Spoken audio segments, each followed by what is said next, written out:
Sementara itu, saudara, sampai saat ini keluarga dan kuasa hukum Peggy masih berjuang untuk bebaskan Peggy lewat pengajuan pra-peradilan karena menganggap tak bersalah. Air mata Ibu Peggy Setiawan tak terbendung saat memperjuangkan anaknya yang kini telah ditetapkan sebagai tersangka. Bersama kuasa hukumnya, Ibu Peggy ini mendatangi kantor Mahkamah Agung agar sidang pra-peradilan berjalan netral dan objektif. Tim kuasa hukum Peggy sebelumnya juga datang ke KPK agar ikut mengawasi jalannya sidang pra-peradilan nanti.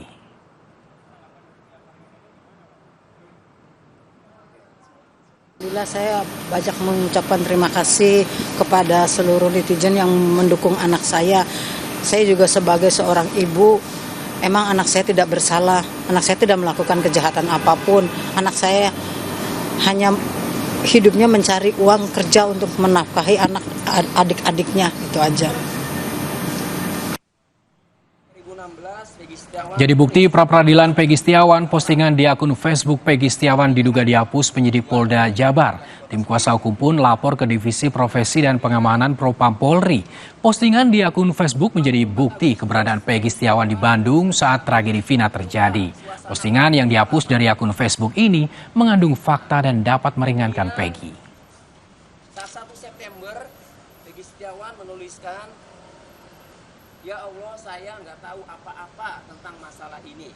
Kenapa saya..." Jadi ada dua dasar. Satu, postingan Facebooknya hilang.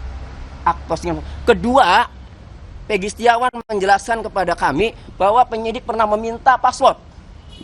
Atas dasar itu, karena kami menganggap akun Facebook postingan-postingan ini menguatkan alibi Peggy berada di Bandung, sementara dihilangkan, maka ini tidak fair kalau memang dihilangkan oleh penyidik. Kami menduga, ya, kalau memang dilakukan oleh penyidik, ini kan namanya mengutak-atik barang bukti yang harus dijaga seharusnya keutuhannya. Saudara, dalam penetapan tersangka Peggy Setiawan, polisi mengaku telah memiliki sejumlah bukti. Salah satunya adalah foto yang pernah disita dalam penggeledahan 2016 lalu. Dalam program Satu Meja, saudara, Kadif Humas Polri Irjen Sandi Nugroho memperlihatkan bukti foto Peggy Setiawan yang disita saat penggeledahan 2016 lalu. Melalui foto ini pula polisi meyakini bahwa Peggy Setiawan adalah DPO kasus pembunuhan Vina dan Eki. Kadif Humas Polri menegaskan penetapan Peggy Setiawan sebagai tersangka sudah disertai dengan bukti yang cukup.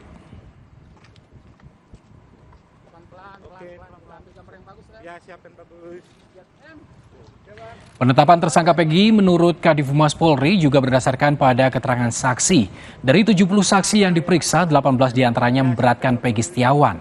Polisi kembali menyatakan sudah melaksanakan penyelidikan secara profesional, prosedural, dan proporsional.